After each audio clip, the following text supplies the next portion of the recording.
BPM praise, worship songs, inspirational Bible verses, food for souls, streamer.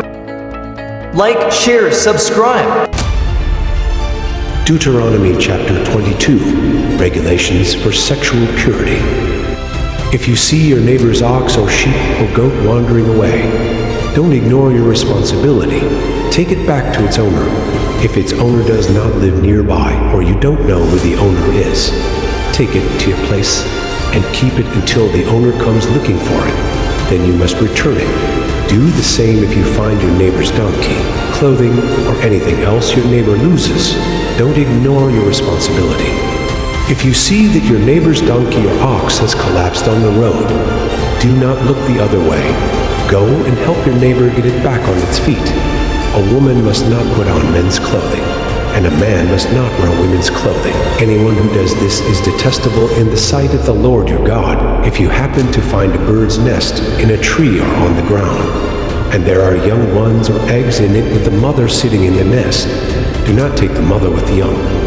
You may take the young, but let the mother go, so that you may prosper and enjoy a long life. When you build a new house, you must build a railing around the edge of its flat roof.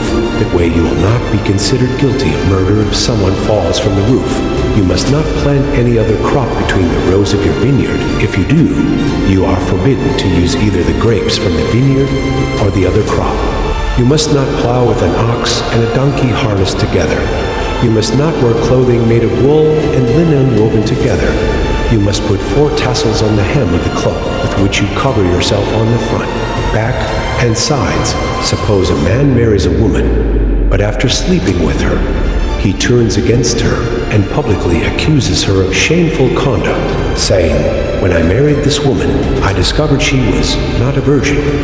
Then the woman's father and mother must bring the proof of her virginity to the elders as they hold court at the town gate. Her father must say to them, "I gave my daughter to this man to be his wife, and now he has turned against her. He has accused her of shameful conduct, saying, 'I discovered that your daughter was not a virgin, but here is the proof of my daughter's virginity.' Then they must spread her bed sheet before the elders. The elders must take the man and punish him. They must also fine him 100 pieces of silver, which he must pay to the woman's father, because he publicly accused a virgin of Israel of shameful conduct. The woman will then remain the man's wife, and he may never divorce her. But suppose the man's accusations are true, and he can show that she was not a virgin, the woman must be taken to the door of her father's home, and there the men of the town must stone her to death. For she has committed a disgraceful crime in Israel by being promiscuous while living in her parents' home.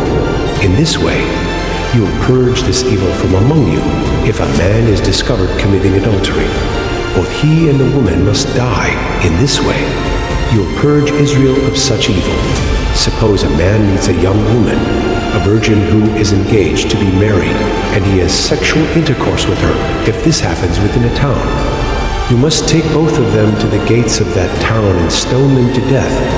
The woman is guilty because she did not scream for help. The man must die because he violated another man's wife.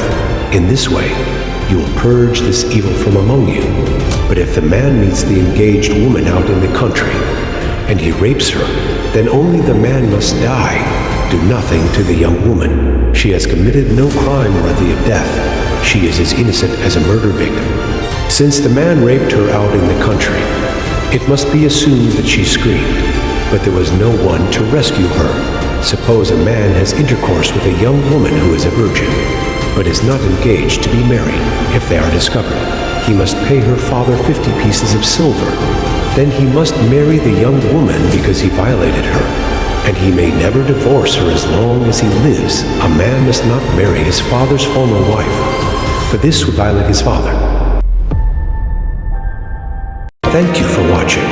Please subscribe, comment, and like for more.